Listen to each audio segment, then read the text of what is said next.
कुठे लांब गेला नसेल, इथे आसपासच लपलेला असेल तो. तुम्ही त्या बाजूला जा आणि तुम्ही इथे जा. ठीक आहे सर. घोर कलियुग आलाय.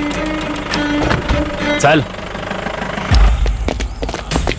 कोणी दाढीवाला माणूस इकडून गेला का? हो, दाढीवाला तिथे गेला. चला.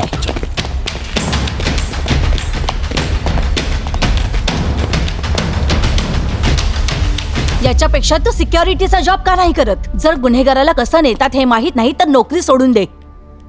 निसार आहे का तिकडे? फोन दे त्याला. निसार, मी लवकरच पोचते. लायकाडला पोचतोयस ना? त्याला जाऊ नको देऊस. लवकरात लवकर अटक करा, ठीक आहे?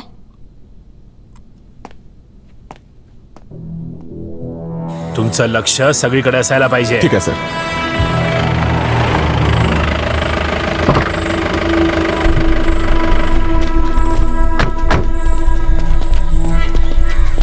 मॅडम, गुन्हेगाराला घेऊन जाताना काय करत होतात? तुमच्या लापरवाहीमुळे सिनियर मला खूप ओरडले. असे उभे नका राहू, काहीतरी बोला आणि लवकरात लवकर त्याला पकडण्याचा प्रयत्न करा, कळलं? हो मॅडम.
याची नोकरी गेली आहे आणि मोबाईलवर गेम खेळतोय. त्याला सांग मास्टरने कुठे जायला सांगितलंय. हां. सकाळीच जावं लागेल.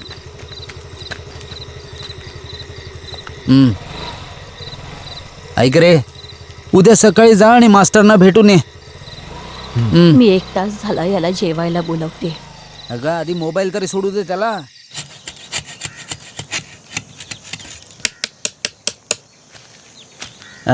मुतुकुट्टी. हो मास्टर, नशीबवान आहात की तुम्ही या झाडांना कापलं नाही. आता बघा रब्बरची किंमत आकाशाला भेटली. मुतुकुट्टी, तुलाच वाटायचं ना की रबराची झाडं तोडून इथे दुसरं काहीतरी लावा. विचार कर, जर तोडली असतेस तर आज काय केलं असतंस तू? अरे आत्ता झोपेतून उठलास? हो, गेम खेळत होतो. काय रे, फोनवर खेळण्याऐवजी झोपला असतास ना? झोप तर पूर्ण झाली असती. तू जरा शांत हो मुतुकुट्टी. हो झालो गप्प. तू ये बाळा. शैताली नावाच्या माझ्या एका मित्राने एक नवीन व्यापार सुरू केलाय. मी त्याला सांगितलं की तुला नोकरीची गरज आहे, एकदा जाऊन भेटून ये त्याला. नक्कीच काका. बाबा नेहमी माझ्या नोकरीवरून भांडण करत असतात. आता ही माझी चूक नाहीये ना. ज्या कंपनीत काम केलं ती कंपनी बंद पडली. शिक्षणानंतर मला परदेशात जाण्याची ऑफर मिळाली, पण जाऊच दिलं नाही. त्यांची एकच अट होती की मला कायम इथेच नोकरी करावी लागेल. त्याचं कारण हे आहे की त्यांचं तुझ्यावर प्रेम आहे. त्यांची एवढीच इच्छा आहे की तू नेहमी त्यांच्या सोबत राहावंस. त्यांच्या बोलण्याचं वाईट वाटून घेत जाऊ नकोस. तू जा, आजच त्यांच्याशी बोलून घे. वेळ वाया घालवू नकोस. मी आजच जाणार आहे काका.